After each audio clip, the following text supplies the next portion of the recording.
Close your eyes for a moment and picture a world without calendars, without weather apps, without neon-lit grocery stores stacked high with produce from across the globe. Instead, imagine standing in an open field under an endless sky, feeling the earth breathe beneath your feet as you plant seeds in soil your ancestors tended for generations. This was life for the ancient farmer, a delicate dance with nature's rhythms, where every decision, from planting to harvest, was guided by the whisper of the wind, the tilt of the stars, and the patience of seasons turning. What if I told you these farmers held secrets we've forgotten, secrets about sustainability, about resilience, about living in harmony with the land, secrets that could change how we see our food, our planet, even our place in the cosmos? For thousands of years, farming wasn't just a job, it was a sacred conversation with the earth. Ancient farmers didn't just grow crops, they read the language of clouds, decoded the messages hidden in animal migrations, and tracked celestial patterns with nothing but their eyes and intuition. They knew when to plant by the way birds nested, when to harvest by the smell of the air, and how to nurture soil so it would thrive for centuries. Their wisdom wasn't written in books, it was woven into the very fabric of their daily lives, passed down through stories sung over fires and hands guiding younger hands to sow and reap. And yet, buried beneath layers of modern life, their lessons still echo, waiting for us to listen. That's what this journey is about. We're stepping into the footprints of those who came before us, tracing the cycles that fed empires and shaped cultures. From the terraced hills of Peru to the floodplains of the Nile, we'll uncover how ancient farmers turned challenges into miracles, how they faced droughts, floods, and famine with ingenuity we've only begun to rediscover. But this isn't just history, it's a mirror, because in a world of climate uncertainty and shrinking resources, their story might just hold the keys to ours. So let's begin where they did, with the earth, the sky, and the quiet, relentless turning of the seasons. Spring arrived not with a date on a calendar, but with the earth itself speaking, a chorus of peepers in thawing marshes, the first tender shoots of wild garlic pushing through frost-softened soil, the return of geese painting arrowheads across the morning sky. For ancient farmers, these weren't just signs, they were sacred invitations. In Mesopotamia, priests tracked the heliacal rising of the star Sirius, knowing its appearance meant the floods would soon recede, leaving behind the rich silt that would nourish their fields. The Celts watched for the blooming of the blackthorn, a signal to bless their plows with honey and milk before cutting the first furrow. Even the angle of sunlight mattered. The Maya measured the shifting shadows on pyramid steps to pinpoint the perfect day to plant maize. This wasn't superstition, it was precision honed over generations. Farmers from China to the Andes kept meticulous records etched in bone, stone, or memory, noting how certain birds nested earlier in warm years, or how the thickness of oak bark predicted winter's severity. They understood something we've often forgotten. Nature doesn't operate in isolation. A late bloom might mean a delayed harvest, but also an explosion of pollinators when the crops needed them most. The Japanese even had a word for this, satoyama, the delicate balance between mountain forests, irrigated fields, and human hands. And then there were the rituals. In Greece, women planted barley seeds in tiny clay pots during the Thesmophoria festival, burying them near altars to Demeter, goddess of grain. The Cherokee danced the green corn ceremony as the first cobs ripened, offering gratitude before a single kernel was eaten.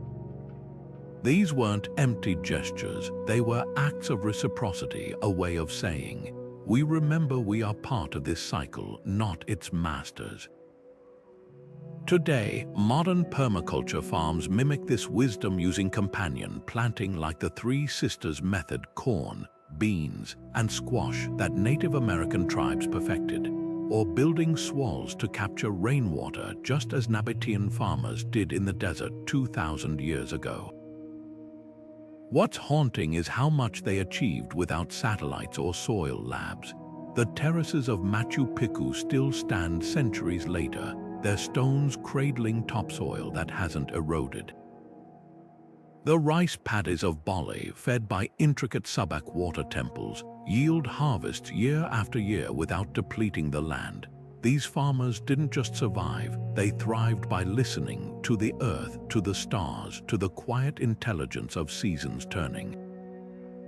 And perhaps that's the most vital lesson they left us. Abundance isn't about forcing nature to obey, but learning to whisper back in a language it understands. Summer stretched long and golden over the fields, a season where every drop of sweat fell in rhythm with the growing crops. Unlike our modern world of sprinklers and synthetic fertilizers, ancient farmers faced the sun's relentless gaze with nothing but ingenuity and observation. Take the Egyptians along the Nile. They didn't just wait for the river's floods. They built vast networks of basins and canals to trap the nutrient-rich waters, creating an irrigation system so precise it turned desert edges into lush gardens. And while we might check weather apps today, they watched the moon. Lunar cycles dictated their planting schedules, with many cultures sowing seeds during the waxing moon, believing its growing light encouraged crops to reach upward. But summer wasn't just about survival, it was about celebration. When the first grains ripened, communities from ancient Greece to the Indus Valley paused their labor for feasts that blurred the line between work and worship. The Celts marked Lugnasad with games and bread baked from the new harvest, offering the first loaf to the gods. In Mesoamerica, families gathered to roast early corn, its sweetness a reward for months of tending milpas, the carefully managed plots where maize grew alongside squash and beans. These feasts did more than fill bellies. They wove trust between neighbors, ensuring that if one farmer's fields failed, the village would share their bounty. The true genius of these farmers lay in their balance of effort and restraint. They pruned fruit trees just enough to encourage growth but left wild edges for birds to nest. Natural pest control. The Babylonians rotated crops to let fields rest, while Polynesian planters buried fish heads beneath taro roots, feeding the soil slowly. Every action whispered a lesson we're relearning today. Abundance isn't about domination, but partnership. Modern regenerative farms echo this wisdom, planting cover crops instead of dousing fields in chemicals, just as the ancestors did. Perhaps the most poignant legacy of these summer rituals is their reminder that food was never just fuel. It was a conversation with the land, the sky, and each other.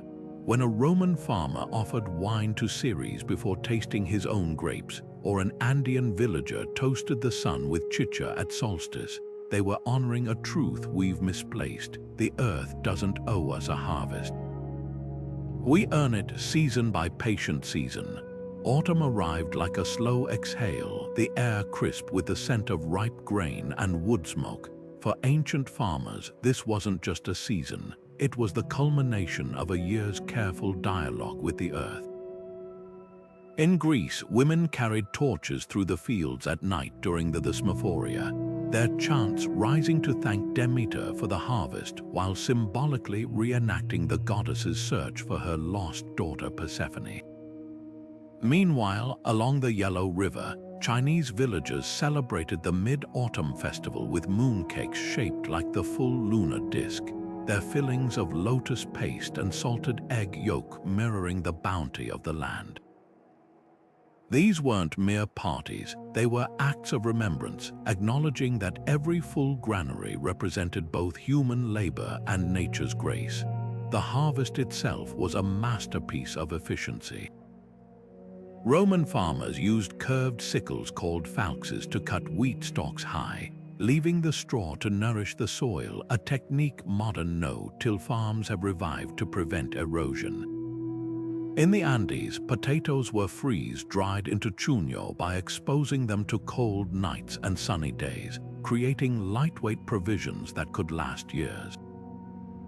The Maya stored maize in elevated cribs designed to let air circulate, keeping kernels dry during tropical rains. Every culture developed ingenious preservation methods. The Japanese buried daikon radishes in sand pits, the Norse fermented cabbage into what we now call sauerkraut, and Mesopotamians sealed dates in clay jars with cinnamon to ward off insects. But the true brilliance lay in what they didn't harvest. Ancient farmers routinely left stands of crops untouched, what we'd now call seed banks. The Cherokee practiced ugama, deliberately leaving the healthiest corn plants standing so their seeds could replant themselves. In Ethiopia's highlands, farmers still maintain community seed vaults of ancient teff and inset varieties, much as their ancestors did. This wasn't just pragmatism, it was a profound understanding of cyclical time. By saving seeds from the strongest plants each autumn, they were literally cultivating resilience for generations unborn. Modern agriculture is only beginning to reclaim this wisdom. Industrial farming's focus on monocrops and hybrid seeds has eroded genetic diversity, making crops vulnerable to disease, a problem the ancient Babylonians avoided by planting multiple barley varieties in the same field. Today's seed-saving movements and community grain exchanges echo practices from medieval Europe's gleaning traditions, where the poor were allowed to gather leftover crops after the main harvest. Even the concept of farm-to-table traces back to autumn traditions like Japan's rice sharing system, where villagers exchanged freshly harvested grain for handmade tools or woven baskets. What's most striking is how these autumn rituals wove together practicality and poetry. The Celtic festival of Samhain marked both the end of harvest and the beginning of winter, a time when people set places at their tables for ancestors, acknowledging that the food before them existed because of those who came before. Similarly, when an Egyptian farmer poured libations of beer onto the soil before storing his grain, he wasn't just performing a ritual, he was participating in an unbroken chain of reciprocity stretching back millennia. In our era of climate uncertainty, perhaps the greatest harvest we can gather from these traditions isn't just techniques, but the mindset behind them. That true abundance means taking only what the earth can renew and giving back as much as we take. Winter crept in like a slow whisper, frosting the fields and stilling the frantic pace of other seasons. But for ancient farmers, this wasn't emptiness, it was a sacred pause, a time when the earth's quiet became a canvas for reflection and renewal. In the dim glow of hearth fires across Europe, Norse families carved intricate patterns into Yule logs, each knot symbolizing hopes for the sun's return. The Chinese Dongjai festival celebrated the year's longest night with tangyuan, sticky rice balls, whose round shape mirrored the coming reunion of light and life. Even in the depths of cold, these traditions pulsed with quiet purpose. While snow blanketed the fields, hands stayed busy mending what summer had worn down. Roman farmers reforged plowshares with iron salvaged from old tools, while Japanese rice growers wove new straw sandals for the spring planting ahead. But the most vital work happened in the mind. Babylonian astronomers tracked Jupiter's path across winter skies, believing its movements hinted at next year's floods. Inuit elders taught children to read the cracks in sea ice, knowledge that would one day determine when to hunt or move camp. This was the season of invisible preparation, where the seeds of next year's harvest were sown in stories exchanged over steaming broths. The wisdom of winter rituals cuts deep in our modern rush. The Celtic celebration of Imbolc in early February wasn't just about awaiting spring. it honored the lactation of ewes, a reminder that nourishment often comes before visible growth. Similarly, when Korean farmers played Yutnori board games during Seollal, their laughter wasn't idleness, it strengthened the bonds that would sustain them through planting season's grueling labor. Modern science now confirms what these farmers knew. Deciduous trees use winter to shift resources from leaves to roots, building strength where it can't be seen. Perhaps winter's greatest lesson is its quiet defiance of scarcity. The Pueblo people stored 3 years' worth of maize in hidden granaries, turning scarcity into security. Finnish families buried butter in birch bark containers under snowbanks, nature's first freezer. Every culture developed its own alchemy for transforming dormancy into abundance, whether through fermented foods like Ethiopian injera or the smoked salmon racks of Pacific Northwest tribes. As we scroll through endless productivity hacks today, these ancestors whisper a radical truth. Rest isn't the absence of work, but its foundation. When an Egyptian farmer oiled his wooden sickle by firelight, or a medieval peasant recited planting rhymes to children, they weren't just passing time. They were keeping faith with cycles far older than calendar cycles, where frost cracks open seeds, where darkness nurtures vision, where the earth's quietest season grows its deepest roots.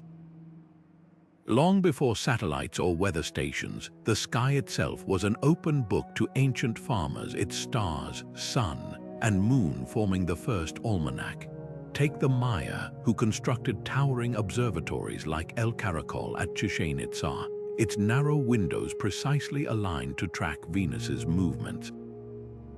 Why Venus? Because its appearances and disappearances coincided with tropical rains, signaling when to plant maize.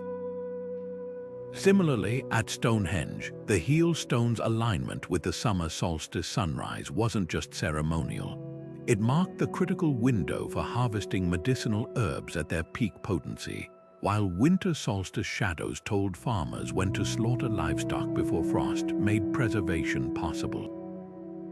These celestial markers were part of a global language. In ancient China, the 24 solar terms system, developed over 2,000 years ago, divided the year into micro-seasons based on the sun's position. Terms like grain rain or great cold weren't poetic metaphors but precise agricultural commands. Farmers along the Yellow River knew awakening of insects meant soil temperatures had risen enough for earthworms to stir, aerating the earth for spring sowing. Meanwhile, Polynesian navigators used the Pleiades clusters rising to predict typhoon seasons, delaying ocean voyages until the star group appeared clear and bright, a sign of calm winds. The real genius lay in their synthesis of astronomy and ecology. The Dogon people of Mali mapped Sirius B's 50-year orbit long before telescopes confirmed its existence, linking its cycle to the germination patterns of their staple crop, fonio. In Peru's Andes, farmers still read the brightness of the constellation Lyra to forecast potato yields when its stars shimmer sharply. It signals dry air and a late frost, prompting them to plant deeper in the soil. These weren't random superstitions, they were data-driven systems honed over centuries, where celestial patterns correlated with terrestrial outcomes. Modern science is now catching up to their insights. Researchers studying the sunspot hypothesis found that periods of low solar activity observed by ancient astronomers through darkened sun disks often aligned with droughts recorded in tree rings and crop failures in Egyptian scrolls. Even Stonehenge's lesser-known station stones are now believed to have tracked lunar standstills, predicting unusually high tides that could flood coastal fields. What's humbling is how these farmers transformed limitations into precision. Without written calendars, the Nisga'a people of Canada etched lunar cycles into tally sticks made of salmon vertebrae, each notch representing a moon tied to herring runs or cedar harvests. In India, the Vedic fire altar's brick counts mirrored the number of days between solstices, turning ritual into a mathematical compass. Their legacy challenges our modern divide between science and spirit, because to them, the cosmos wasn't just a clock. It was a collaborator. The plow that first cut into the soil of an Iron Age field wasn't just a tool, it was a revolution forged from fire and foresight. Picture the Roman aratrum, its curved wooden blade sheathed in iron to slice through stubborn earth, pulled not by tractors but by oxen trained to step in precise unison. This seemingly simple device did more than turn soil. It birthed the concept of crop rotation, as farmers realized alternating shallow and deep plowing prevented nutrient depletion. Meanwhile, halfway across the world, Chinese inventors were perfecting the seed drill during the Han Dynasty, a multi-tube bamboo contraption that dropped millet seeds at uniform depths while a trailing blade covered them, boosting yields fourfold compared to hand scattering. What's astonishing isn't just their ingenuity, but their understanding of cause and effect centuries before modern agronomy confirmed why these methods work. Consider the bronze sickles used from Mesopotamia to Minoan Crete. Their serrated edges weren't merely for cutting grain, but for preserving the straw's length. These stalks became thatch for roofs, fodder for livestock, or woven into baskets, embodying a zero-waste philosophy we now call circular agriculture. Even irrigation systems reveal startling sophistication. The Qanats of Persia weren't just tunnels carrying water. They were subterranean refrigerators. The Earth's insulation kept water cool as it traveled miles from mountain springs to desert orchards, reducing evaporation in arid climates. Modern engineers still study these gravity-fed systems, which required no pumps yet delivered precise moisture to each tree's roots. Perhaps most striking were the adaptive tools born from necessity. In the Andes, farmers shaped footplows called chaquitaclas to terrace steep slopes, their curved footrests distributing weight perfectly to avoid soil compaction. Japanese rice growers developed the tanga, a wooden clog with splayed toes that aerated flooded paddies with every step, an early form of no-till farming. Even the humble digging stick, used from Aboriginal Australia to pre-colonial North America, was often tipped with fire-hardened wood or bone to create microchannels that directed rainwater to young roots. These weren't just tools, they were physical manifestations of observation. The Egyptian Shaduf's counterbalanced bucket allowed one farmer to lift 3,000 liters of Nile water daily, precisely calibrated to the river's seasonal rise.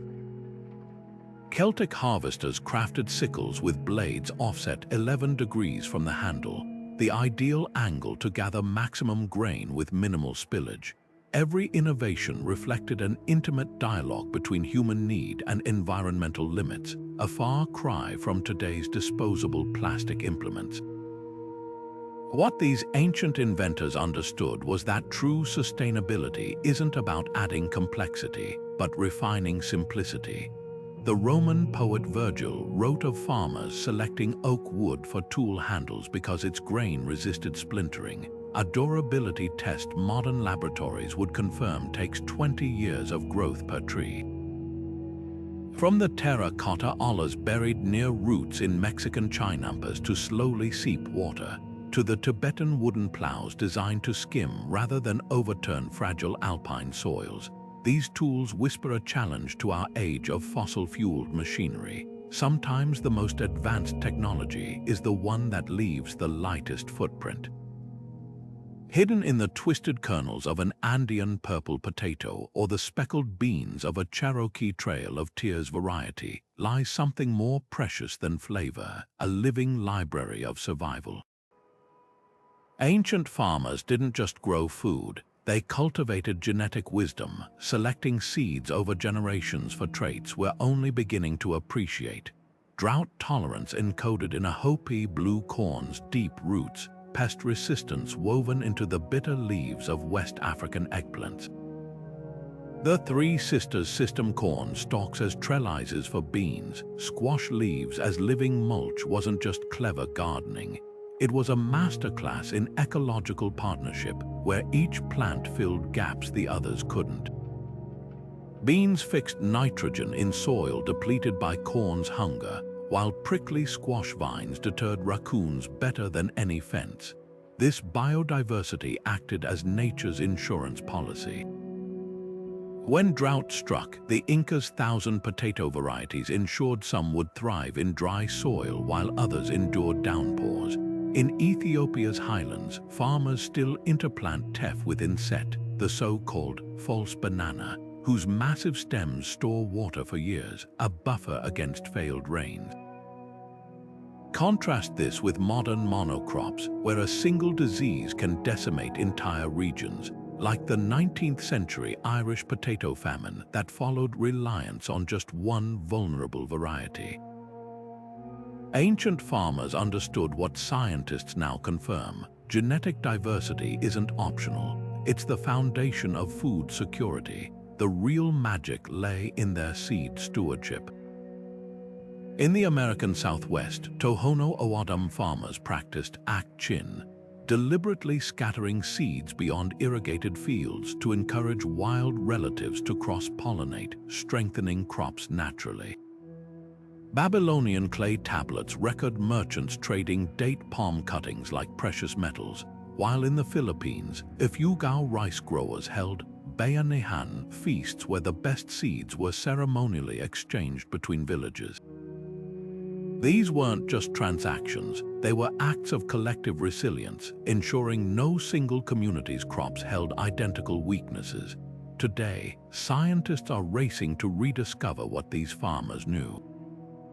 The Svalbard Global Seed Vault, buried in Arctic ice, mirrors the Cherokee tradition of hiding seed caches in caves during droughts.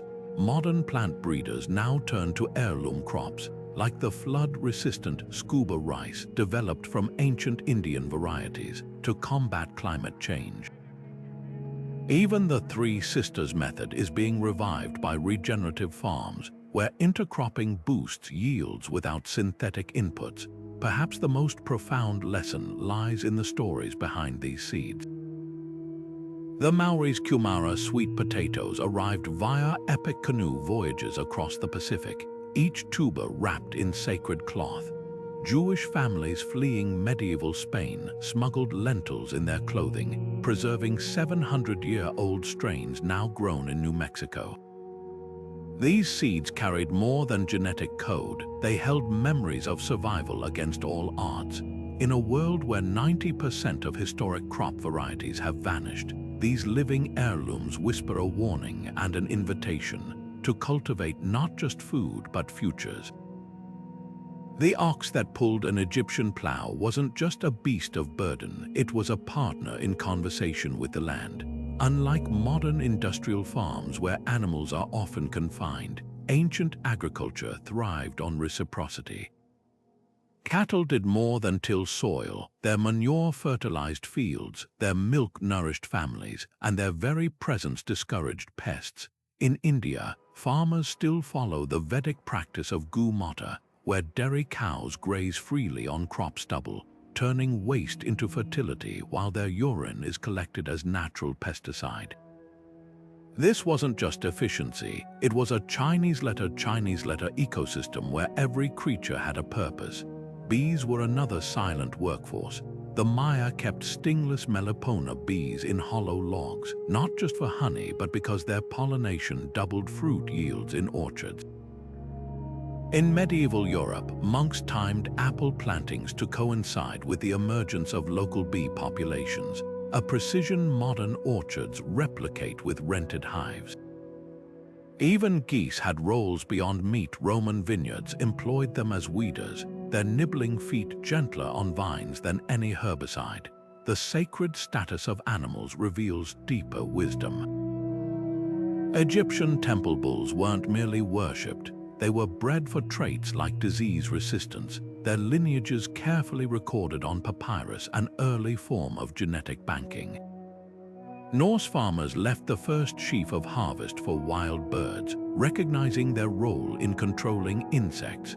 Contrast this with industrial coffee where pigs never see sunlight. Ancient systems honored a truth we're relearning. Livestock aren't widgets in a machine, but threads in a living tapestry. Perhaps the most profound partnership was transhumance, the seasonal migration of herds. Basque shepherds led sheep to high pastures in summer, their hooves aerating soil while their droppings seeded alpine meadows. The Maasai's cattle rotations mimicked wild grazing patterns, preventing overgrowth that could fuel wildfires. Today's regenerative ranching revives these rhythms, proving that sometimes the oldest solutions are the most revolutionary. What these traditions share is a vision of animals not as commodities, but as co-authors of abundance. When a Mongolian horseman sings to his mares to increase milk flow, or a Swiss herder's cowbells create harmonic vibrations believed to boost grass growth, they remind us that farming was never just science.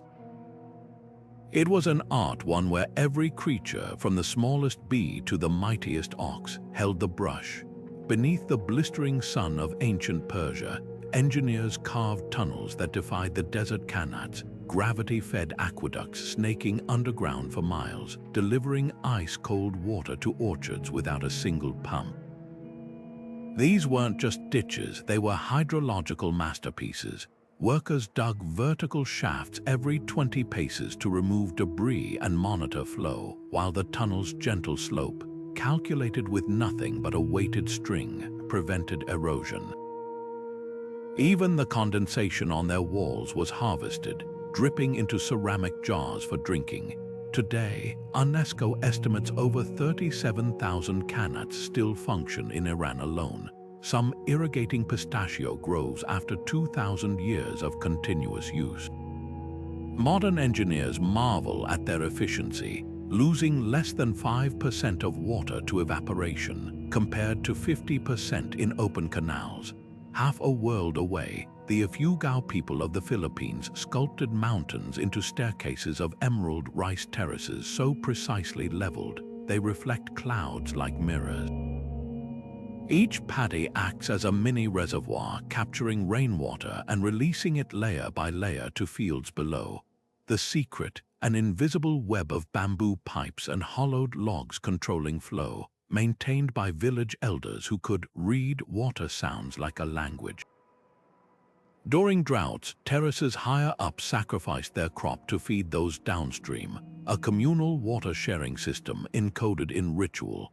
Scientists now recognize these terraces as carbon sinks, their flooded fields breeding methane-eating bacteria that counteract greenhouse gases, an unexpected climate solution hidden in ancient design.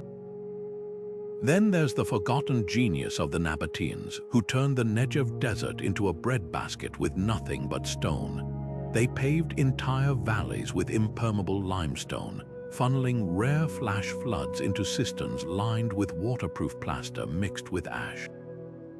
Their secret weapon, chains of check dams made from piled rocks, spaced precisely to slow water just enough for infiltration without causing erosion.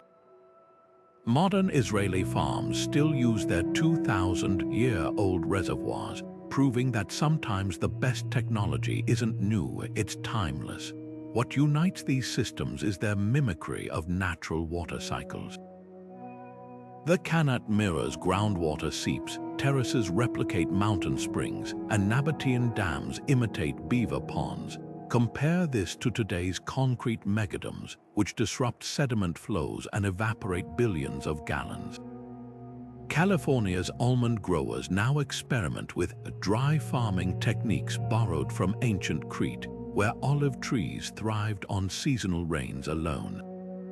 Meanwhile, Arizona vineyards revive Hohokam methods, planting crops in waffle-shaped depressions that collect dew, a technique dating back to the 4th century.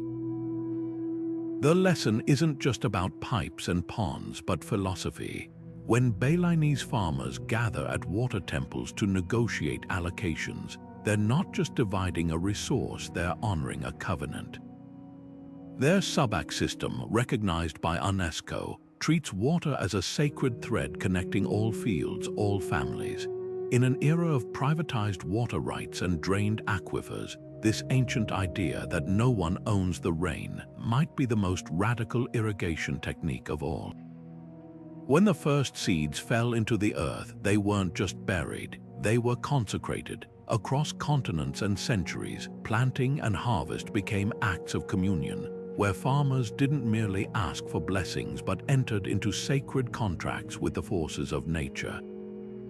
Take the Druids who climbed oak trees at the sixth moon to cut mistletoe with golden sickles, catching the sacred plant before it touched the ground. This wasn't theater, it was precision timing. Mistletoe harvested at solstice was believed to hold peak potency. Its extracts used to anoint plows and livestock, a ritual intertwining botany and cosmology. Meanwhile, in the Andes, Quechua farmers still whisper prayers to Pachamama before planting quinoa, burying offerings of coca leaves and chicha not as superstition, but as acknowledgement that every seed holds a fragment of the divine. The Aztecs took this further, their ceremonies blurring the line between agriculture and astronomy. During the festival of Huitzilopochtli, priests ascended the Templo Mayor to sacrifice hummingbirds, their iridescent feathers symbolizing raindrops, while below, farmers arranged corn kernels in mandalas mirroring constellations. The message was clear: a successful harvest required harmony between earth and sky. Similar practices thrived in Japan, where Shinto priests tied shime-nawa ropes around sacred rice paddies, creating portals where kami spirits could infuse the grain.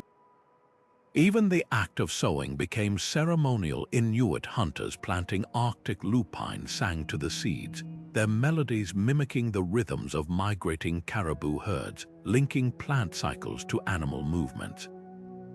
But these rituals weren't just about petitioning higher powers, they were acts of communal memory. The Greek Thesmophoria saw women fast on pomegranate seeds while reenacting Demeter's grief, their hunger mirroring the Earth's barren winter state. By physically embodying the myth, they reinforced ecological truths, that scarcity and abundance are cyclical, not accidental. In West Africa, Yoruba farmers celebrated the Ije festival by dancing with stalks of ripe millet, their footsteps tracing spiral patterns that mirrored the growth of roots, a living map of underground and human networks. What's striking is how these traditions often encoded practical knowledge. The Cherokee green corn ceremony included a fast of the old corn, where no one ate until the new harvest was blessed. Modern nutritionists recognize this as a form of gut reset, allowing the body to transition between seasonal foods. Balinese water temple rituals synchronized planting across entire watersheds, preventing pest cycles, a system so effective it outperforms modern pesticide schedules. Even the Mayan bead dances, once dismissed as folklore, are now known to accurately mimic the flight paths of local pollinators, teaching generations which flowers attracted the most productive bees. Perhaps the most poignant lesson lies in the humility of these acts. When Norse farmers left the last sheaf of wheat standing for Odin's horse Sleipnir, or Hindu villagers offered the first sugarcane to Ganesha, they weren't just giving thanks. They were acknowledging that farming wasn't conquest, but collaboration, that the earth's generosity wasn't guaranteed, but earned through reverence and reciprocity. In a world of monocrops and synthetic fertilizers, these rituals whisper a radical alternative, that the sacred might not live above us in distant heavens, but right here, in the soil beneath our feet and the seeds in our hands. Drought didn't just test the Anasazi, it transformed them. When rains grew scarce in the American Southwest around the year 1000, these ancestral pueblones didn't simply endure, they reimagined existence. Their cliff dwellings at Mesa Verde weren't just homes carved into rock, they were thermodynamic masterpieces. South-facing overhangs captured winter sun while deflecting summer heat, and carefully placed cisterns harvested every precious drop of dew from morning winds. But their genius extended beyond architecture. They cultivated over 50 drought-resistant corn varieties, each bred for specific conditions, some with roots that plunged 12 feet deep to tap hidden groundwater, others with leaves that curled tightly to minimize moisture loss. The Anasazi's true innovation lay in their soil stewardship. Beneath those towering cliffs, they built waffle gardens, grids of small, square plots surrounded by low clay walls. These microfields trapped moisture from rare rains while preventing erosion, and were often mulched with volcanic cinders to reflect sunlight and suppress weeds. Modern agronomists have recreated these gardens in New Mexico, finding they require 60% less water than conventional methods while yielding comparable harvests. Even their trash became a resource. Middens of broken pottery were deliberately mixed into fields to act as moisture-retaining sponges, a technique now echoed in modern hydrogel agriculture. Halfway across the world, another civilization was solving the opposite problem. The Khmer Empire's sprawling anchor complex wasn't just temples, it was the hydraulic heart of a civilization that turned monsoon floods into abundance. Their Barre reservoirs, some spanning 5 miles, weren't passive ponds but part of a pulsating system. During rains, excess water was channeled into these basins, then slowly released through intricate canals that deposited nutrient-rich silt across rice paddies. The system was so precise that modern satellite imaging reveals its fractal-like efficiency. Every field received water at the right time, in the right amount, without pumps or pipes.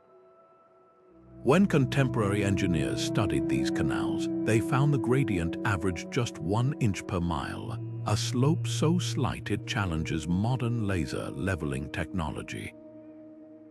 What unites these ancient adaptations is their embrace of constraints. The Nabateans of Petra grew vineyards in deserts by carving north-facing terraces that minimized sun exposure, while their Chinese contemporaries planted millet in spiral patterns to maximize shade and reduce evaporation.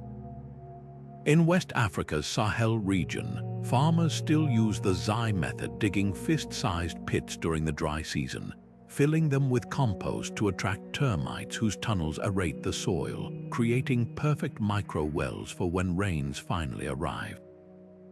These aren't just historical curiosities, they're blueprints. California vineyards battling water shortages now employ similar dry farming techniques, and drought-stricken Australian wheat growers have revived ancient Syrian practices of planting seeds deeper where residual moisture lingers.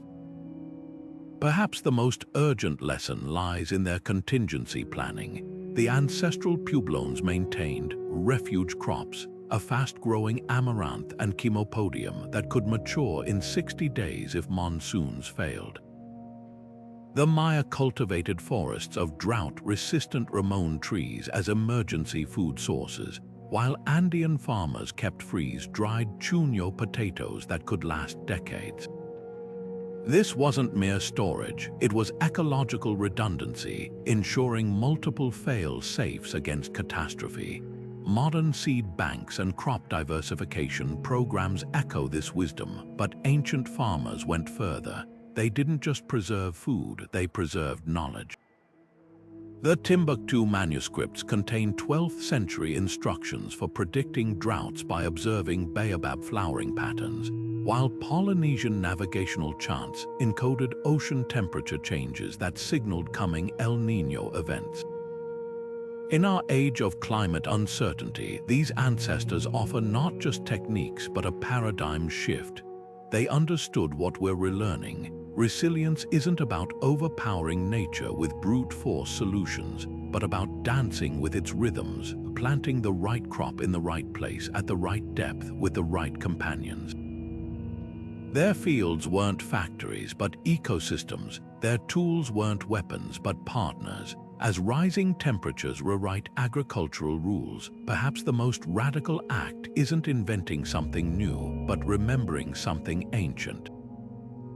In the bustling marketplaces of ancient Mesopotamia, a farmer didn't just trade barley for pottery, he exchanged the very foundation of civilization itself. Grain wasn't merely food, it was the world's first standardized currency, with clay tablets from recording loans measured in precise sealer units of wheat.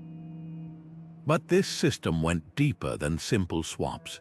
When a Sumerian merchant hauled sesame oil to the Indus Valley, he wasn't just transporting goods, he was carrying entire agricultural revolutions in his jars. Indus farmers, encountering Mesopotamian crops for the first time, adapted them to their monsoon climate, creating new drought-resistant strains that would eventually circle back to enrich the fields of Babylon. The spice trade wove an even more intricate web. Cinnamon from Sri Lanka, black pepper from Kerala, and cloves from the Moluccas didn't just flavor noble banquets, they funded terraced rice paddies in Java and olive groves in Greece. Caravans crossing the Silk Road carried more than silk. Nestled between bolts of fabric were apricot saplings from Samarkand, destined for Persian orchards, while Chinese emissaries smuggled mulberry cuttings out of cotton to kickstart their own silk industries. Each transaction was a silent exchange of farming wisdom. The Arab merchants who introduced citrus to Andalusia also brought advanced canat irrigation techniques that turned Spanish hillsides into lush huertas. What's astonishing is how these networks functioned without maps or middlemen. The Lapita people, spreading across the Pacific 3,000 years ago, transported entire ecosystems in their outrigger canoes, taro cuttings, breadfruit saplings, and even fertile soil wrapped in banana leaves. Polynesian navigators followed bird migrations to new islands, planting yam gardens that served as both food and signal fires for subsequent voyages. This wasn't random dispersal. It was agricultural diplomacy, where sharing a novel crop variety could secure alliances more binding than any treaty. The real currency of these exchanges was trust. When Phoenician traders established emporiums along the Mediterranean, they didn't just bring Tyrian purple dye, they circulated olive grafting techniques that allowed North African farmers to clone their hardiest trees. The Vikings, often remembered as raiders, were equally diligent agricultural ambassadors. Their trade routes disseminated the hardy Greenlandic barley that enabled Norse settlements to endure brutal winters. Even conflict zones became knowledge hubs. Crusaders returning from the Levant carried back sugar cane cuttings, transforming Mediterranean wetlands into the first European sugar plantations. Modern archaeology keeps revealing how profoundly these networks shaped diets. Analysis of Bronze Age teeth in Scandinavia shows traces of turmeric and ginger, proof that Southeast Asian spices reached the Arctic Circle millennia before Marco Polo. The humble chickpea, domesticated in Turkey, appears in Neolithic Chinese potsherds, while Andean potatoes surfaced in Basque ship logs long before they reached Irish fields. Each of these journeys altered landscapes irrevocably. The terraced hillsides of Yemen's coffee regions mirror the steppe farms of Ethiopian highlands where the plant originated, a living testament to botanical migration. What these ancient farmers understood, and what we're rediscovering in today's local food movement, is that trade wasn't just about profit, it was about resilience. When drought struck Egypt, Mesopotamian grain reserves could fill the gap. When frost destroyed Anatolian vineyards, Armenian apricot harvests sustained caravan towns. The diversity of crops moving along these routes created ecological safety nets that no single empire could monopolize. Perhaps that's the most enduring legacy of these green highways, not the spices or silks, but the unspoken pact that no farmer, no matter how remote, ever had to face the seasons alone. While plows and granaries dominate ancient farming imagery, Some of agriculture's most transformative work happened in spaces often overlooked: the herb-lined courtyards where women ground grains into medicine, the firelit corners where fermented foods bubbled in clay pots.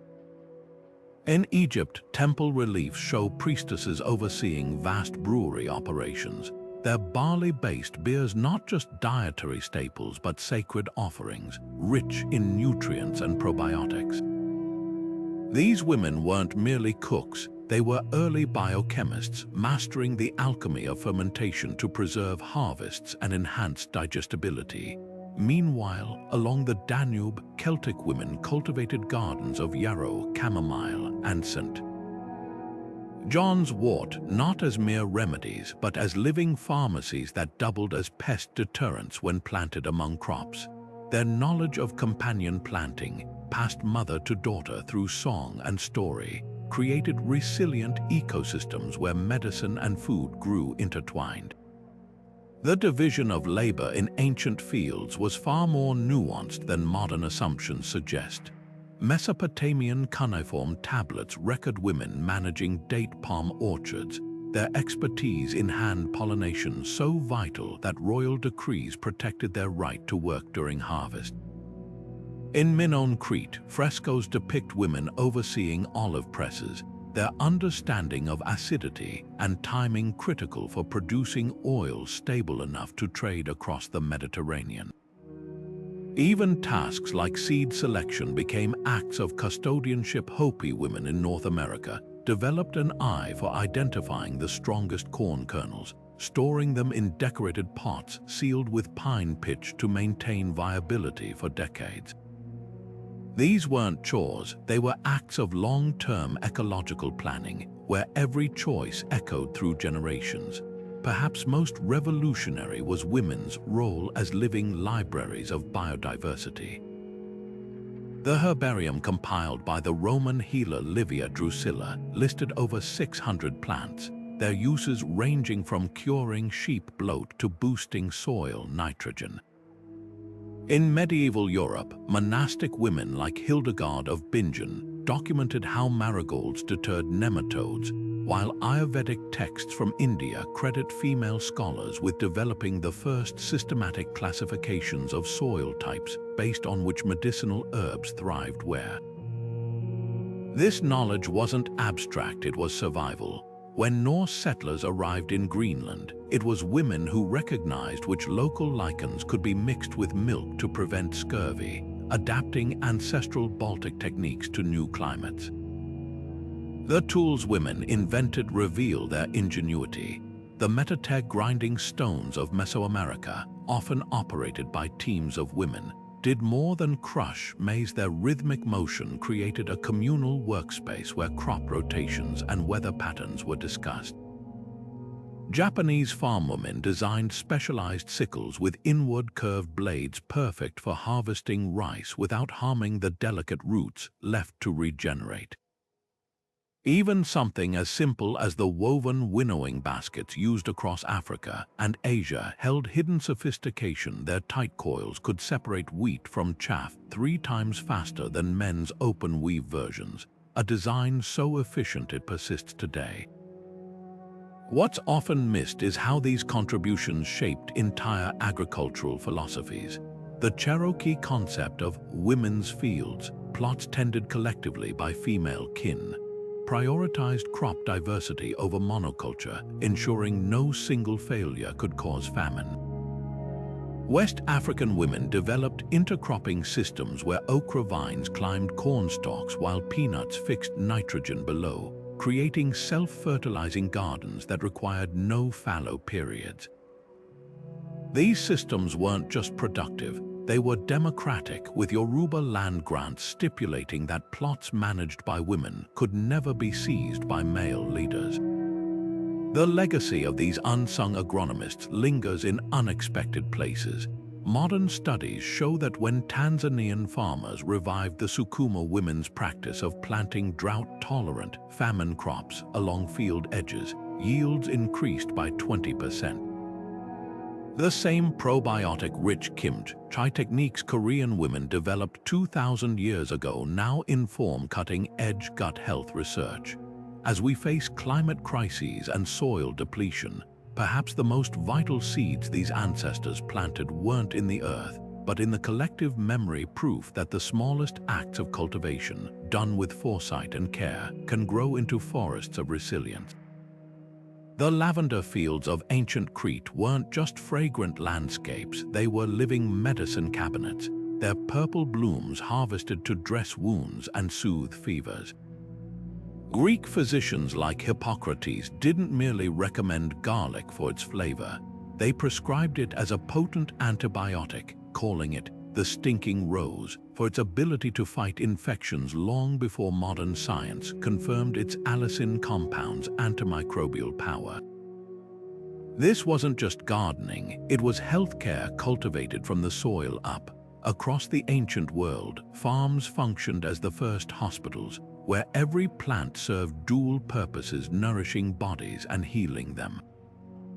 Take the humble chamomile daisy, once cultivated in Egyptian temple gardens not for its tea, but for its anti-inflammatory properties in treating eye infections. Roman soldiers carried pouches of fenugreek seeds to battle not as seasoning, but to poultice wounds and reduce swelling. The Chinese pharmacopoeia Shenong Bencao Jing, written over 2,000 years ago, classified 365 medicinal plants by their potency, with ginger ranked as superior for its ability to aid digestion and ward off colds. What's striking is how these ancient systems anticipated modern science. Willow bark, chewed by Sumerian healers for pain relief, contained salicin, the precursor to aspirin, while moldy bread applied to wounds in medieval Europe unknowingly harnessed penicillin's ancestors. The real genius lay in how these plants were grown. Benedictine monks designed cloister gardens with concentric rings, culinary herbs like thyme and sage on the outer edges, moving inward to stronger medicinals like valerian and foxglove, with the most potent plants like mandrake at the center. This mirrored their belief in gradual healing, but also served a practical purpose. Pollinators attracted by the outer flowers would inevitably brush past the medicinal varieties, ensuring robust seed production. In India, Ayurvedic texts detailed how to cultivate turmeric in alternating rows with neem trees, whose leaves naturally repelled pests that might damage the precious rhizomes. These practices weren't isolated. The Aztecs developed chinampas, floating gardens specifically for medicinal plants, with channels between plots allowing canoes to harvest without trampling delicate specimens. Water mint grew along the edges to purify runoff, while epazote, a potent anti-parasitic, was planted near latrines to prevent disease spread. Similarly, in medieval Persia, physicians like Ibn Sina wrote detailed manuals on when to harvest each herb: jasmine at dawn when its volatile oils peaked, poppies at midday when latex flowed strongest, creating protocols that modern herbalists still follow. Perhaps the most enduring legacy is how these ancient farms treated prevention as paramount. Hippocrates' famous dictum, "Let food be thy medicine," manifested in daily practice. Roman villas interplanted basil with tomatoes not just for flavor, but because it reduced gastric distress from the nightshade family's mild toxins. Korean temple gardens grew shiso leaves beside raw food preparation areas, their antimicrobial properties cutting foodborne illness risks. Even livestock benefited. Scottish crofters fed their cows yarrow to prevent mastitis, while Mongolian herders still stuff saddles with artemisia to repel ticks naturally. Today's resurgence of farm-to-pharmacy movements, from Vermont's medicinal herbs essays to Germany's official recognition of St. John's wort as an antidepressant, proves these ancestors were onto something profound. They understood that healing wasn't just about treating illness, but about weaving wellness into the very fabric of cultivation. When you see a modern lavender field or garlic row, you're not just looking at crops. You're witnessing the roots of a tradition that saw no divide between nourishing the earth and healing the body, a tradition that knew the best medicine often grows closest to the ground. When the Nile's floodwaters receded, leaving behind fertile black silt, the ancient Egyptians didn't just see soil, they saw the body of Osiris, the god whose death and resurrection mirrored the cycles of planting and harvest. His story was more than myth, it was an agricultural manifesto. Torn apart by his brother Set, the deity's scattered fragments represented the fragmented land after harvest, while his wife Isis's reassembling of his body symbolized the patient labor of replanting. Farmers enacted this drama yearly, burying small Osiris figurines packed with grain in their fields, watching as sprouting shoots resurrected the god. This wasn't mere superstition, it was a profound lesson in ecological ethics, that destruction and renewal were inseparable, and that every act of cutting stalks must be balanced by an act of sowing. Halfway across the Mediterranean, the Roman goddess Ceres held sway over grain, her name giving us the word cereal, but her mythology carried darker warnings. The abduction of her daughter Proserpina by Pluto, lord of the underworld, explained seasonal cycles. Proserpina's annual return to Earth brought spring's growth, while her descent brought winter's dormancy. Farmers celebrated the Cerealia festival by tying burning torches to foxes' tails and setting them loose in fields, a brutal but symbolic act representing the purging of old growth to make way for new. Hidden in this spectacle was an early understanding of controlled burn's role in soil rejuvenation, wrapped in divine narrative. The Greeks took this further with Demeter, whose grief over her stolen daughter Persephone caused the first winter. Her subsequent teaching of agriculture to humanity wasn't just a gift, it was a covenant. Eleusinian Mysteries initiates drank barley-based kykeon from sacred cups, reenacting Demeter's breaking of fast when Persephone returned. Modern scholars suggest the drink contained ergot-infected grain, whose psychoactive properties may have induced visions reinforcing the connection between spiritual and agricultural cycles. The message was clear, farming wasn't just labor, it was participation in cosmic order. In Mesoamerica, the Mayan maize god Hun-Hunahpu's story took this further. Decapitated by underworld gods, his head hung on a calabash tree, spitting into the hands of a passing goddess to father the hero twins. This bizarre tale encoded real agronomy. The spittle represented pollen transfer. The calabash tree was a traditional companion plant for corn, and the twins' eventual victory over death mirrored the annual resurrection of crops. Farmers reenacted the myth by storing seed corn with carved stone heads, ensuring the god spirit would inhabit next year's planting. West African traditions wove similar wisdom. The Yoruba Orisha Oko ruled both farming and justice, his dual nature teaching that how one cultivated the land reflected moral character. His annual festival required settling disputes before planting could begin, a ritual reminder that social harmony affected crop yields, anticipating modern studies showing cooperative farming communities achieve higher productivity. Meanwhile, in Japan, the rice goddess Inari's fox messengers symbolized pest control. Their mythical presence in fields discouraged rodents long before scarecrows appeared. These deities shared more than agricultural domains, they embodied the moral frameworks of their cultures. The Norse god Freya's phallic iconography underscored fertility's raw power, while Chinese Shennong's transparent stomach, said to reveal which plants were medicinal, modeled transparency in herbal knowledge sharing.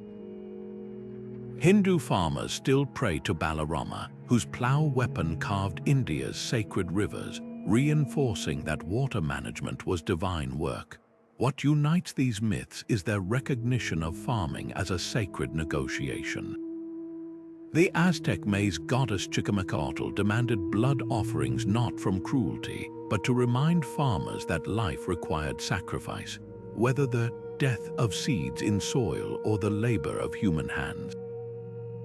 Modern industrial agriculture, with its synthetic fertilizers and patented seeds, often forgets this ancient truth that every harvest is still, in its way, a miracle. Perhaps these old stories persist not because we still believe in gods, but because we still need their lessons that to farm is to partner with forces beyond our control, and that true abundance comes not from domination, but from reverence. The stone walls snaking through the Andes aren't just boundaries, they're living thermostats. Built by Inca hands without mortar, these stacked rocks absorb daytime heat, radiating warmth to delicate potato seedlings during frigid mountain nights, while their gaps allow cold air to drain downward like invisible rivers. But the true masterpiece lies at Moray, where concentric terraces plunge 90 feet into the earth like a giant stone fingerprint. Each level isn't just a step, it's a controlled climate zone, with temperature differences between top and bottom mimicking conditions from coastal valleys to high-altitude plains. Farmers could test crop varieties across 15 distinct microclimates within a single morning's walk, engineering biodiversity on a scale modern agronomists still study. What's astonishing is how these structures marry brute strength with delicate precision.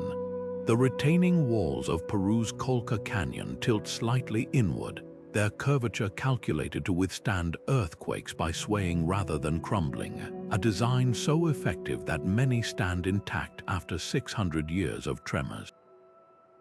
Meanwhile, the rice terraces of Banu in the Philippines achieve the opposite feat. Their mud walls appear soft as butter, yet they've held back monsoons for 2 millennia thanks to an embedded lattice of woven bamboo that flexes with each downpour. Both systems share a secret. They don't fight gravity but dance with it, using slopes to guide water and weight in careful harmony. The artistry goes beyond function. Notice how the dry stone walls of Ireland's Aran Islands form swirling patterns. They're interlocked stones placed not just for stability, but to create windbreaks that hum in precise frequencies during storms, an ancient early warning system. Or consider the checkerboard terraces of China's Honghan, where alternating ponds and fields reflect sunlight upward to prevent frost damage, turning the entire mountainside into a radiant mirror. Even the stepwells of India double as celestial instruments. During equinoxes, sunlight pierces their carved niches to illuminate submerged shrines, marking both sacred moments and optimal planting dates. Modern farmers are rediscovering these time-tested designs. In Vermont's Green Mountains, vintners now build replica Inca terraces to grow cold, hardy grapes, while Swiss engineers model avalanche barriers on Himalayan terrace walls.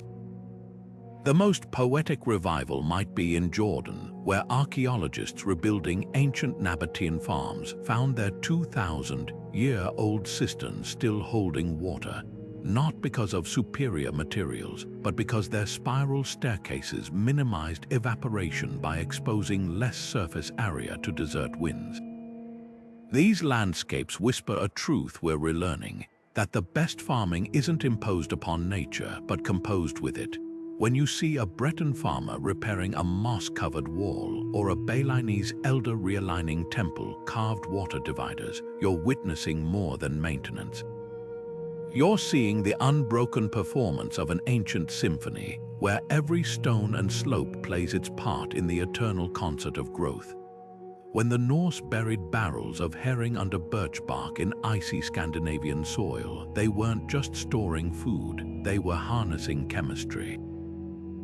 The bark's natural bitumen compounds acted as antimicrobial agents, while the cold slowed bacterial growth, creating fish so well preserved it could last 2 winters without salt. This wasn't isolated ingenuity. From the kimchi pots of Korea to the honey-sealed fruits of Roman cellars, ancient preservation methods turned scarcity into abundance through a dazzling interplay of science and tradition. Fermentation might be humanity's oldest alchemy. Egyptian tomb paintings show vats of bubbling beer, while Chinese jars from 7,000 years ago bear residue of intentionally soured vegetables. But this wasn't just about creating tangy flavors. It was survival biotechnology. The lactic acid produced when Kazakh nomads fermented mare's milk into kumis killed dangerous pathogens, making it safer to drink than fresh milk. In the Andes, Quechua families still chicha corn beer in clay vessels lined with wild yeast from orchid roots, a technique that not only preserved grains but unlocked nutrients like niacin, preventing pellagra. Modern studies confirm what these cultures knew empirically. Fermented foods boost gut microbiomes, with Korean researchers finding kimchi's probiotics can survive stomach acid 10 times better than lab-grown strains. Drying techniques reveal even more sophistication. The Incas' freeze-dried chuño potatoes weren't just lightweight. Their alternating frost and sun exposure converted starches into long-chain sugars that resisted spoilage. Desert-dwelling Nabateans hung grapes in limestone caves where steady breezes and mineral-rich air created raisins with 20-year shelf lives, traded as currency along caravan routes. Even the humble beef jerky of Native American tribes held secrets smoking over green juniper wood-infused antimicrobial compounds absent in modern electric dehydrators. Then there's the sweet science of honey, nature's perfect preservative. When Alexander the Great's soldiers transported corpses in honey-filled sarcophagi to return them to Macedonia, they were employing the same principles Greek beekeepers used to preserve summer fruits. The sugar-rich syrup creates osmotic pressure that dehydrates microbes, while its low pH and enzyme-generated hydrogen peroxide form a triple defense. Archaeologists have found edible honey in pharaohs' tombs after 3 millennia, testament to a method so effective modern wound clinics still use medical-grade honey dressings. These techniques did more than prevent hunger, they shaped cultures. Japan's miso and soy sauce fermentations birthed entire flavor palettes, while Scandinavian lutefisk traditions trace back to Viking-era stockpiles of lye-treated cod. The irony, today's food scientists are relearning these methods to replace chemical preservatives. Korean researchers now mimic traditional ongi pottery's microporous walls to create self-regulating fermentation vessels, and California vineyards dry grapes on reed mats exactly like 3rd century Cappadocian farmers did. Perhaps the deepest lesson lies in recognizing that preservation wasn't just about surviving winter. It was about carrying summer's abundance forward, one carefully cured bite at a time. The bread an Egyptian laborer broke at dawn wasn't just sustenance, it was a nutritional blueprint etched in time. Ancient farmers didn't just eat what they grew, they thrived on diets so balanced, modern nutritionists now recognize them as blueprints for longevity. Take the much-celebrated Mediterranean diet, its roots stretching back to Minoan Crete, where olive groves and herb-dotted hillsides yielded plates brimming with whole grains, legumes, and omega-rich fish. But this wasn't accidental. These farmers understood instinctively what science now confirms, that diversity on the plate mirrored diversity in the field. A typical peasant's meal might combine barley bread with lentils, goat cheese, and wild greens like purslane. A weed we've recently discovered packs more omega-3s than salmon. Seasonality dictated more than menus, it shaped biology. Roman soldiers marching across Europe received rations of fermented foods like garum, a fish sauce teeming with gut-friendly bacteria that bolstered immunity during campaigns. Meanwhile, in the Andes, farmers timed potato harvests to coincide with the dry season, when tubers developed higher concentrations of resistant starch, a prebiotic fiber now linked to reduced colon cancer risk. Even fasting periods between harvests, once dismissed as mere scarcity, are now recognized as metabolic resets. Studies of Orthodox Christian monks following ancient agricultural fasts show improved insulin sensitivity, mirroring modern intermittent fasting benefits. The scarcity of meat tells its own story. While medieval feasts glamorized roasted boar, most peasants ate animal protein sparingly, perhaps eggs from yard chickens or occasional fish from village streams. This wasn't just economics, it was ecological wisdom. Japanese peasants practicing Satoyama forestry would consume miso soup with foraged mushrooms and river fish, while saving prized pork for Lunar New Year celebrations. The result, diets averaging 50 grams of daily protein, precisely the amount modern research associates with reduced mTOR activation and slower aging. Fermentation emerged as the unsung hero of ancient nutrition. Ethiopian injera bread, made from teff flour fermented for days, unlocked iron and zinc otherwise bound by phytic acid.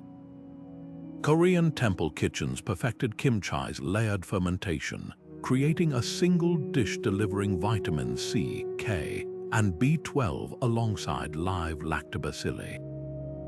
Recent analyses of Bronze Age dental plaque reveal ancient Britons consumed fermented dairy products millennia before recorded history, their teeth showing fewer cavities than modern populations, a testament to the oral microbiome benefits of pre-industrial diets. What's most revolutionary is how these diets treated food as medicine. Hippocrates' famed, "Let food be thy medicine," wasn't metaphor, it was daily practice. Byzantine farmers chewed fennel seeds to relieve bloating after bean-heavy meals, while Ayurvedic texts prescribed turmeric-laced rice to reduce inflammation. Modern clinical trials have since confirmed these pairing science. Black pepper in ancient Roman recipes enhances curcumin absorption by 2000%, and olive oil's fats maximize carotenoid uptake from vegetables. Even the clay pots used for cooking played a role. Iron from Georgian cave. Every wine vessel subtly fortified the blood of those who drank from them. The true genius of these ancient diets lies in their unintended consequences. The coarse grind of Roman flour meant bread retained more bran, delivering insoluble fiber that protected against diverticulosis. The slow simmering of West African okra stews preserved mucilaginous compounds now studied for diabetes management. Perhaps the ultimate irony is that our ancestors' poverty foods, like the bitter dandelion greens Italian peasants foraged, are now sold as superfoods in upscale grocery stores. Their greatest legacy isn't just in what they ate, but in the wisdom that nourishment was never just about filling bellies. It was about sustaining life in rhythm with the Earth's cycles. When Spanish ships first carried potatoes from the Andes to Europe, they carried more than tubers. They transported an ecological revolution wrapped in exploitation. The humble potato, cultivated by Quechua farmers over 7,000 years, would famously prevent famines and fuel Europe's population boom. But behind this success lies a darker truth. The same ships that carried potatoes also carried shackles.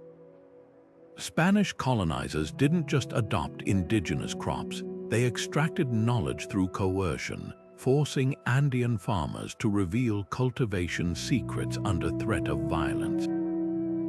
The same hands that terraced mountains for generations were then enslaved in silver mines, their agricultural wisdom divorced from its sacred context and repackaged for foreign profit. This pattern repeated across continents. Portuguese invaders in Brazil learned from Tupi tribes how to cultivate cassava, a toxic root that required precise processing to remove cyanide. Indigenous women, the keepers of this knowledge, were often kidnapped to teach these methods, their expertise stolen alongside their freedom. Meanwhile, Dutch traders in Java converted spice-rich forests into monocrop plantations, uprooting centuries-old agroforestry systems where nutmeg and cloves once grew alongside fruit trees and medicinal herbs. The result, ecosystems that had sustained communities for generations were reduced to single export factories, their biodiversity sacrificed for distant markets. The ecological toll was catastrophic. Caribbean islands, once lush with yam and cassava patches interwoven with fruit orchards, were stripped bare for sugarcane, a crop so thirsty it dropped water tables by meters. Soil exhaustion turned verdant landscapes into dust bowls, forcing plantation owners to constantly expand, driving further displacement. Even supposedly beneficial exchanges had hidden costs.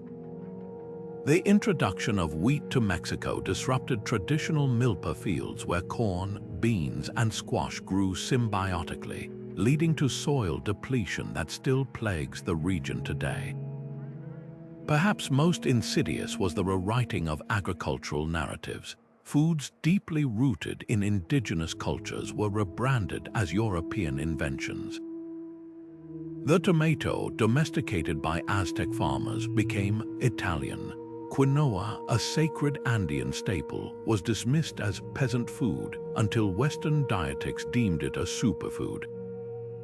This erasure allowed colonial powers to profit twice, first by taking the crops, then by controlling their stories. Modern agriculture still bears these scars. Monocrop fields follow colonial logic of extraction rather than reciprocity. Patent laws allow corporations to profit from seeds bred by generations of subsistence farmers. Yet resistance persists, from Peruvian communities guarding native potato varieties in Parcas de Papa, to Kenyan activists reclaiming stolen land for traditional intercropping. The fight to decolonize farming continues. These efforts remind us that every seed holds memory, not just of soil and seasons, but of the hands that first nurtured them. Before wheat conquered Europe and corn dominated the Americas, there were once fields bursting with grains most of us have never tasted. Nutty teff from Ethiopia's highlands, protein-packed amaranth that sustained the Aztecs, and fiber-rich fonio cultivated across West Africa for 5,000 years. These weren't just crops, they were ecological masterpieces shaped by generations of selective breeding. Teff seeds are so tiny, a single handful could replant an entire field, while amaranth's deep purple leaves packed more iron than spinach and thrived in droughts that would wither modern wheat. So why did these nutritional powerhouses vanish from global tables? The answer begins with the rise of colonial agriculture, where uniformity became more valuable than resilience. When European powers expanded their empires, they didn't just transport goods, they imposed food systems. Colonial administrators demanded taxes paid in wheat or rice, crops that could be easily stored and shipped. Overnight, farmers from India to the Andes were forced to abandon biodiverse plots for monocultures that promised cash but drained soils. Teff, once the backbone of Ethiopian cuisine, was dismissed as peasant food by Italian occupiers who bulldozed terraces to plant durum wheat for pasta. Amaranth faced even darker suppression. Spanish conquistadors banned its cultivation in Mesoamerica, burning fields and punishing growers, not just because it fed Aztec armies, but because its use in religious rituals threatened Catholic dominance. The grains near Eurasia was so thorough that modern archaeologists initially mistook amaranth seeds in Aztec ruins for decorative beads, yet these crops didn't disappear quietly. In the Ethiopian highlands, farmers secretly preserved teff varieties in clay pots hidden in caves, labeling them with cryptic markings only elders could decipher. The Quechua of Peru continued to grow amaranth in hidden mountain plots, singing old planting songs under their breath so the knowledge wouldn't die. Their persistence wasn't just about tradition, it was survival. Unlike modern wheat, which guzzles water, teff thrives on rainfall alone. Amaranth's leaves repel pests naturally, eliminating the need for pesticides. These weren't outdated relics, they were blueprints for sustainable farming honed over millennia. Today, climate change is forcing a reckoning. As drought parches croplands from California to Kenya, scientists are scouring seed banks for forgotten grains that can weather the storms ahead. In Niger, farmers are rediscovering fonio, a grain so drought-resistant it matures in just 6 weeks, its deep roots preventing desertification. Nutritionists champion amaranth as a complete protein, its amino acid profile rivaling eggs, while chefs from Copenhagen to Mexico City feature teff in everything from sourdough to gluten-free pastries. Even NASA studies amaranth for space missions, drawn by its ability to grow in cramped quarters with minimal water. The revival isn't without friction.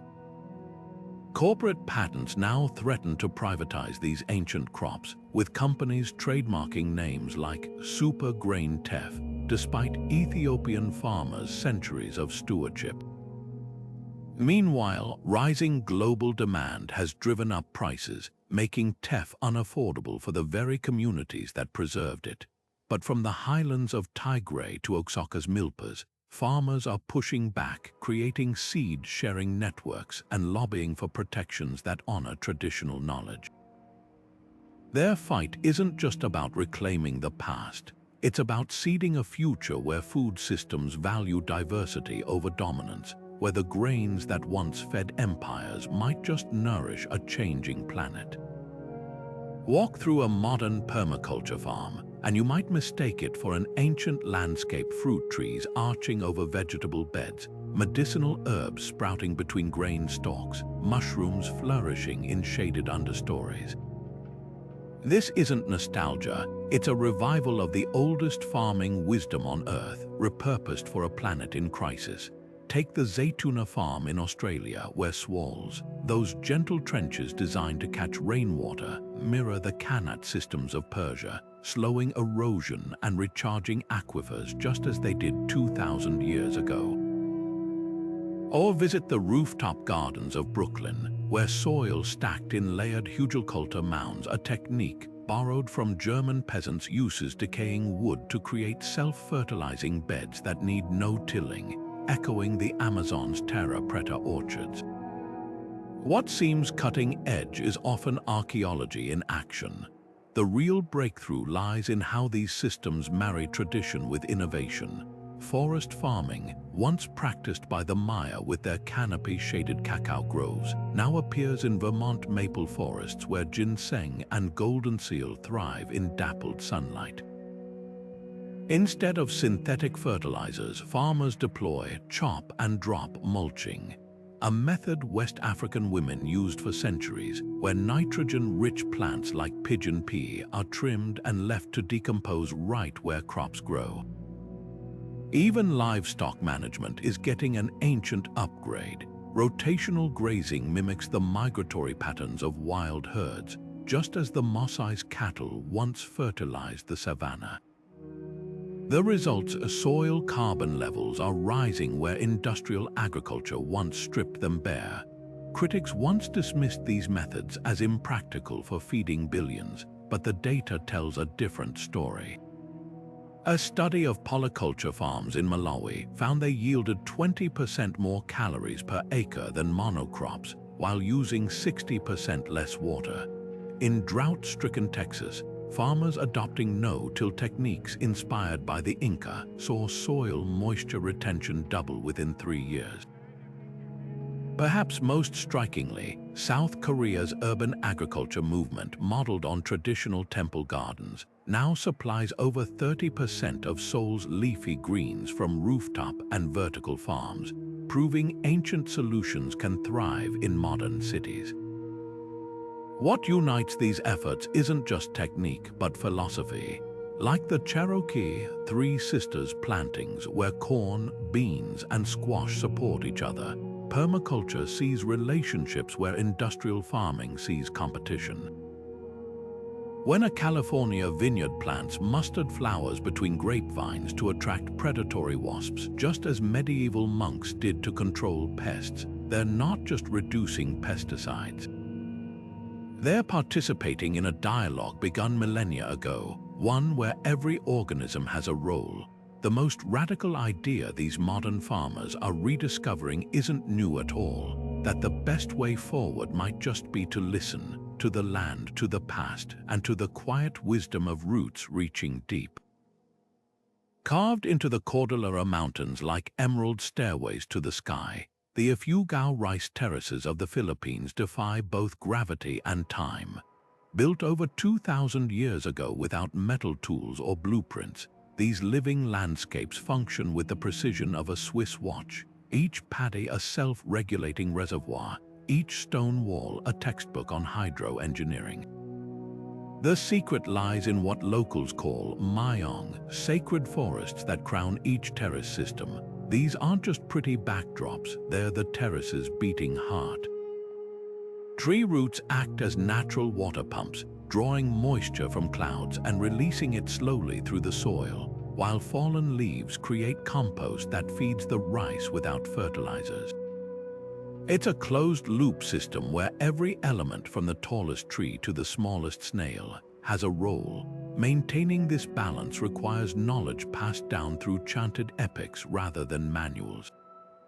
Ifugao farmers read water sounds like sheet music, the gurgle of a clogged channel, the hiss of a healthy flow.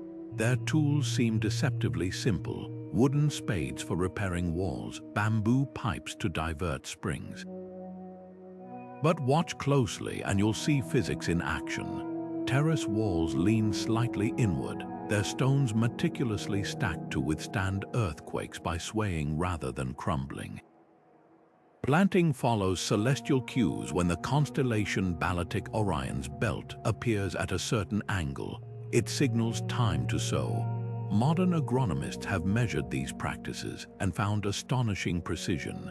The terraces lose less water to evaporation than concrete-lined canals, while the alternating wet and dry cycles suppress pests naturally. Yet this ancient wonder faces modern threats. The terrace's delicate balance is unraveling as younger generations migrate to cities, leaving fewer hands to maintain walls that demand constant care.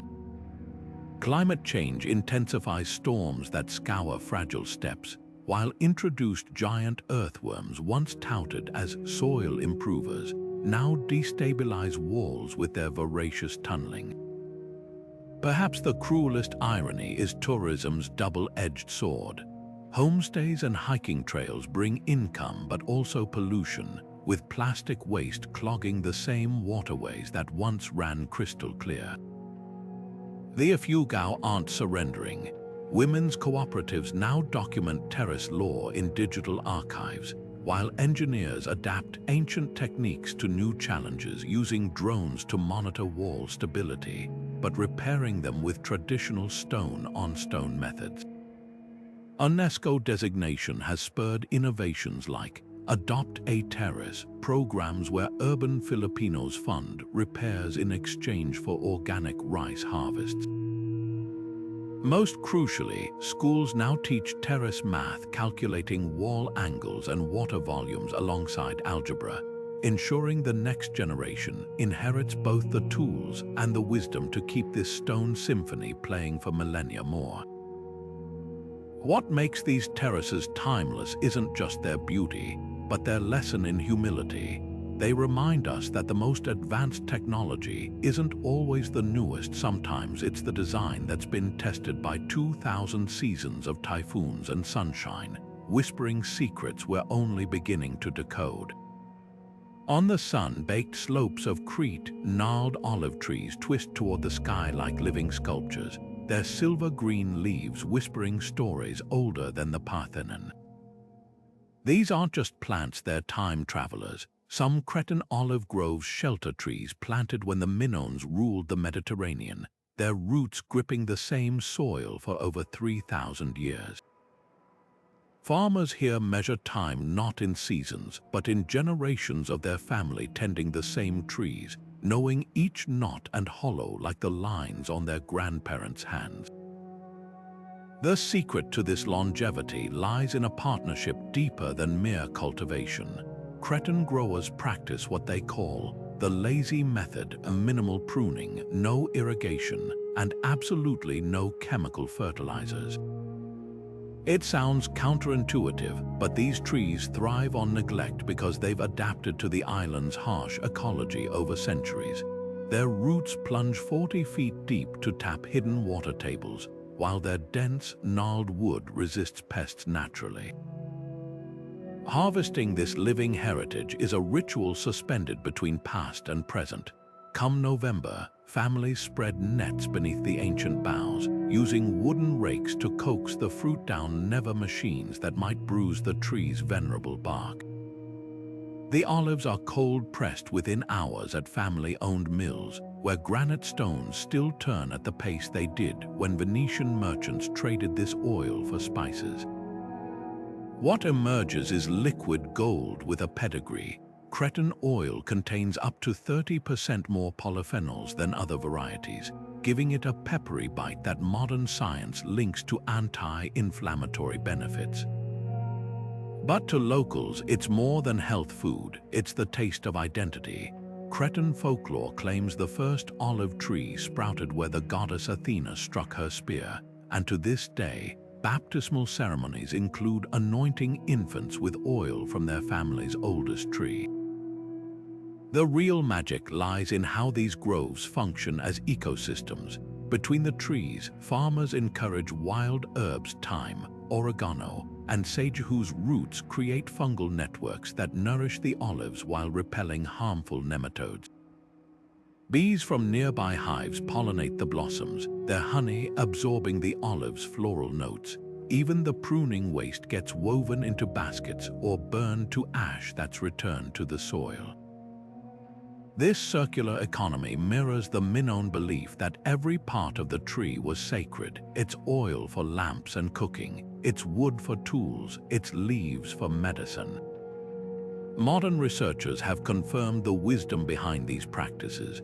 Groves managed this way sequester twice as much carbon as industrial orchards, while their biodiversity makes them resilient to climate shifts. Yet these ancient trees face modern threats. A bacterial blight called Xylella fastidiosa, carried by invasive insects, has already decimated groves in Italy. Cretan farmers now patrol their trees like sentinels, hanging insect traps made from recycled plastic bottles filled with homemade pheromone brews. Meanwhile, younger generations often abandon the back-breaking harvest for tourism jobs, leaving fewer hands to care for the patriarch trees. But there's hope in adaptation. Some families now offer Adopt an Olive Tree programs where outsiders sponsor an ancient tree's care in exchange for its oil. Scientists are banking the genetic material of millennial trees, preserving their drought-resistant traits for future climates. And in village schools, children learn to graft new saplings onto ancient rootstock, ensuring the lineage continues. Standing under one of these living relics, you're not just seeing agriculture, you're witnessing a conversation across millennia. When a Cretan farmer anoints bread with oil from a tree that bore fruit when Rome burned, they're not just eating. They're tasting time itself and passing on a covenant written not on paper, but in bark and leaf and golden drops pressed from fruit that outlives empires.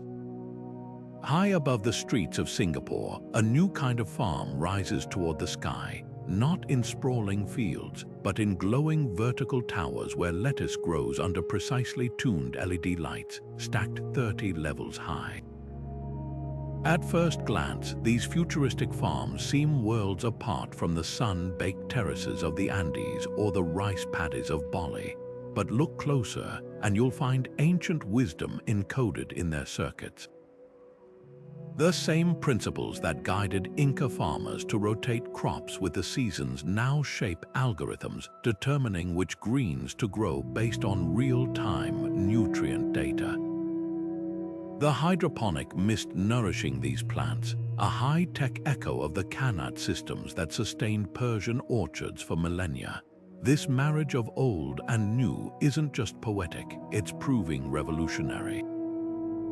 In Tokyo, a former semiconductor factory now houses the world's largest indoor farm, where strawberries grow under conditions mimicking the perfect spring morning, their sweetness calibrated by sensors tracking variables medieval monks once judged by tasting the soil. Yet the breakthrough isn't just in the technology, but in its humility. Engineers designing these systems increasingly consult with indigenous elders, recognizing that the Maya's milpa cycle, corn 1 year, beans the next, then fallow holds mathematical elegance modern monocultures ignore. One Berlin startup even modeled its AI after traditional Polynesian navigation, letting plant needs steer growth conditions like a canoe reading ocean swells. The real test comes in the numbers. Vertical farms using closed-loop water systems based on ancient Chinese rice fish dikes achieve 95% less water waste than conventional agriculture. Solar-powered greenhouses in Arizona employ the same thermal mass principles as Moroccan Caspers, staying cool without air conditioning. Even robotics get a dose of tradition. California's strawberry picking machines now use tactile sensors modeled on the gentle grip of human hands, a nod to the meticulous harvesting techniques Japanese tea growers perfected over centuries. But the most profound fusion might be in how these systems address food justice. In Detroit, a warehouse retrofitted with vertical farms trains unemployed auto workers in both hydroponics and the companion planting techniques of their Cherokee ancestors. The result, arugula grows alongside heritage Three Sisters mounds, while algorithms adjust lighting to mimic the Great Lakes' natural seasons. Similarly, Nairobi's slum-based tower farms combine moss-eyed drought-resistant crops with moisture recycling tech, creating oases in food deserts. Critics argue these high-tech solutions are inaccessible to smallholder farmers who feed half the world. Yet innovators are adapting. Indian engineers have developed solar-powered mini Qanats that revive desert springs using buried clay pipes, an idea borrowed from 2,000-year-old Persian designs.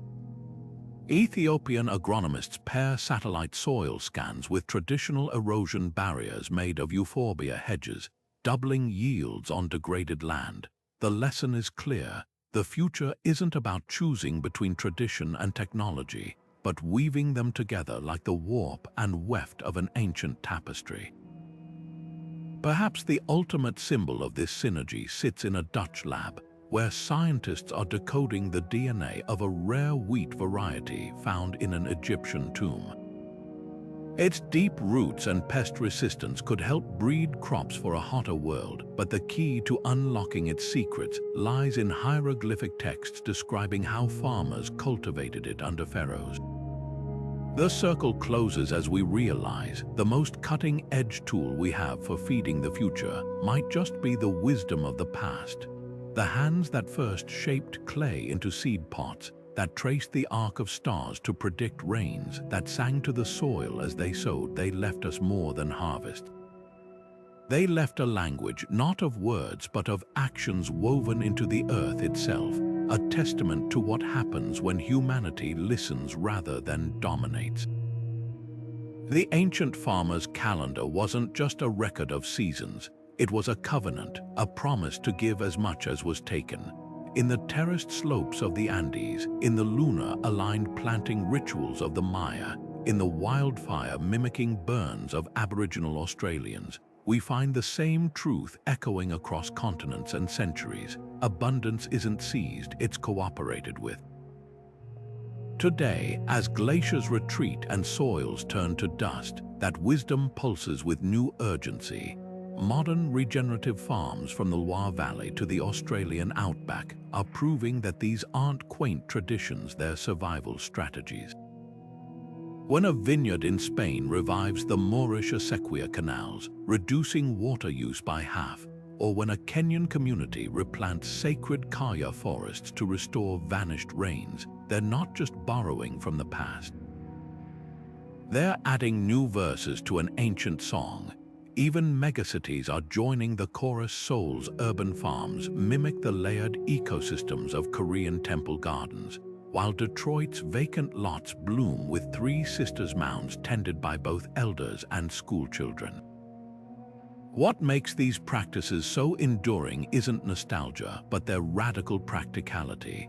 The Hopi's drought-resistant corn varieties, bred over 1,000 generations, now help climatologists develop hardy hybrids. The floating chinampas of Xochimilco, once feeding Aztec cities, today offer blueprints for flood-resistant agriculture in Bangladesh. Even something as simple as the Polynesian practice of planting coconut palms in spiral patterns to maximize shade and moisture is being adapted by solar farms to cool photovoltaic panels naturally. The past isn't just whispering to us, it's handing us tools, but the deepest lesson isn't in techniques, it's in mindset. When Balinese farmers gather at water temples to negotiate allocations, they begin by pouring offerings to the goddess Dewi Donu, not as superstition, but as a reminder that resources belong to no one and everyone. The Cherokee concept of seventh-generation decision-making, weighing how choices will ripple 7 lifetimes forward, mirrors modern sustainability goals more accurately than any corporate mission statement. These cultures understood something we're relearning the hard way, that true prosperity is measured not in quarterly yields, but in how many dawns the land will still greet your descendants. So as the wheel of seasons turns, the question isn't just which ancient practice to revive, but how to rekindle that relationship with the living world. Maybe it starts by saving seeds like the Egyptians or reading clouds like the Navajo. Maybe it's as simple as planting a fruit tree you'll never harvest, just as medieval monks did for strangers yet unborn. However we choose to honor this legacy, one truth remains. The solutions we desperately seek aren't just in labs or legislation, they're etched in the furrows of forgotten fields, waiting for hands willing to listen as they work.